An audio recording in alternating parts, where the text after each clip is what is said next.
clear that within the next 10 years, India would be in full-blooded anarchy.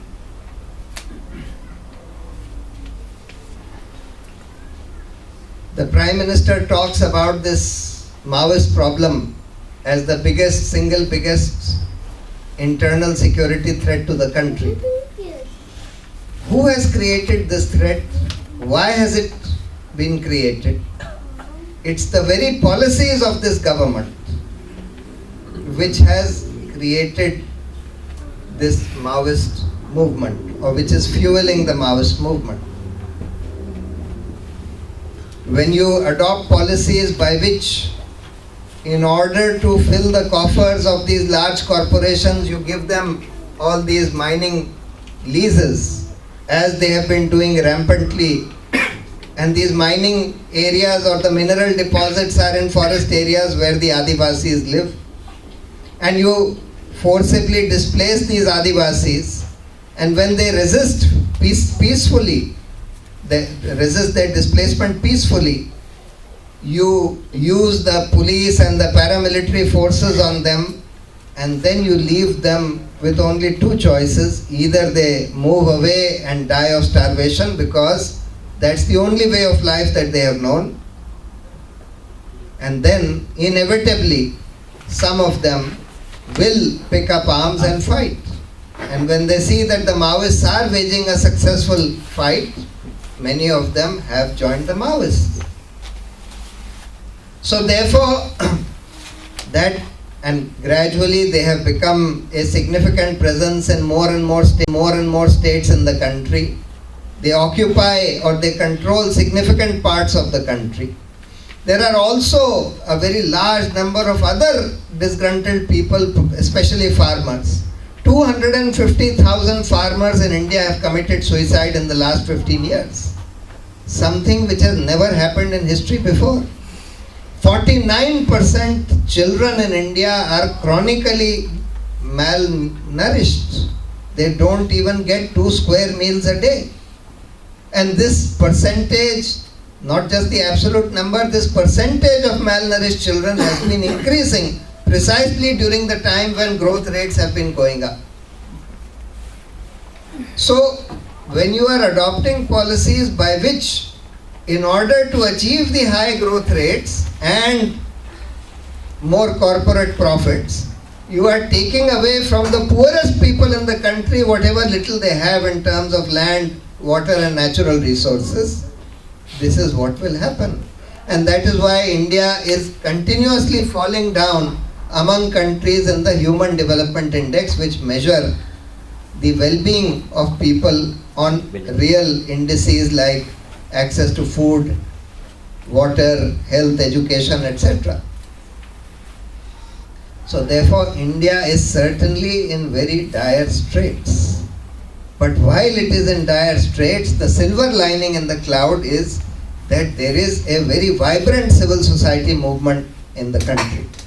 Not just the anti-corruption movement. There is this movement for women's security which came up recently. Of course, it has learnt its lessons, it has got its encouragement from the anti-corruption movement. But lots of people, lots of women and even men and young people came out on the streets in support of this women's security. There are movements against nuclear power, against Kudankulam, against Jetapur, against Mithi Virdi brewing up all over the country. There are movements against genetically modified foods. There are movements against forcible displacement. There are movements against mining all over the country. Civil society movements in India are more vibrant today than they have ever been before. So we have both things happening simultaneously. On the one hand, we have this corruption and corporate onslaught at its peak. On the other hand, there is also a very, very strong fight back from civil society.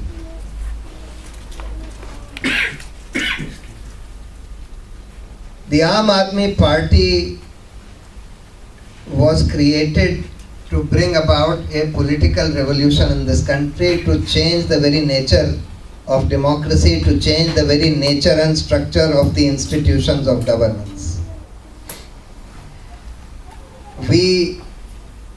Our vision is broadly what I just mentioned, transforming our democracy by decentralizing power and increasing people's participation in decision making.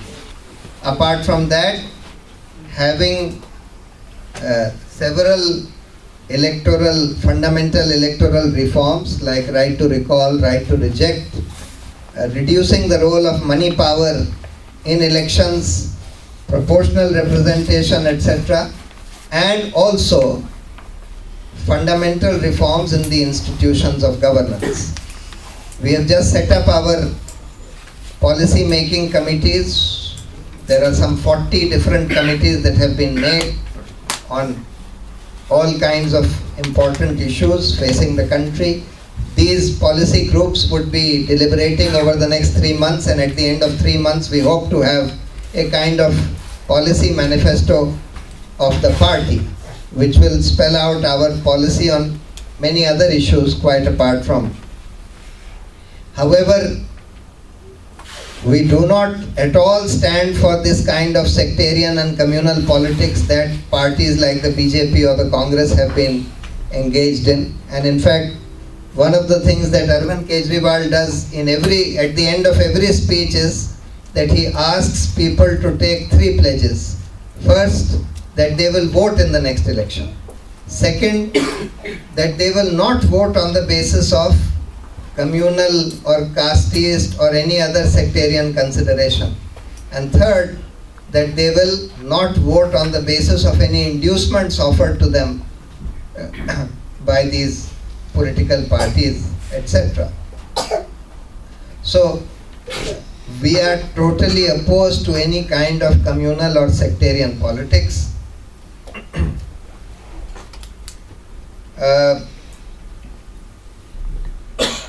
Our strategy is that we will contest the Delhi state elections first, which take place in November. And because Delhi is also our kind of main base, and it's a relatively compact, largely urban state, we hope to do well in Delhi. And if we put in enough effort, then we should be able to win the elections in Delhi. If we win the elections in Delhi, that would be a huge confidence builder, morale booster for the rest of the country. And then we can go into the general elections in 2014 from a fairly strong position.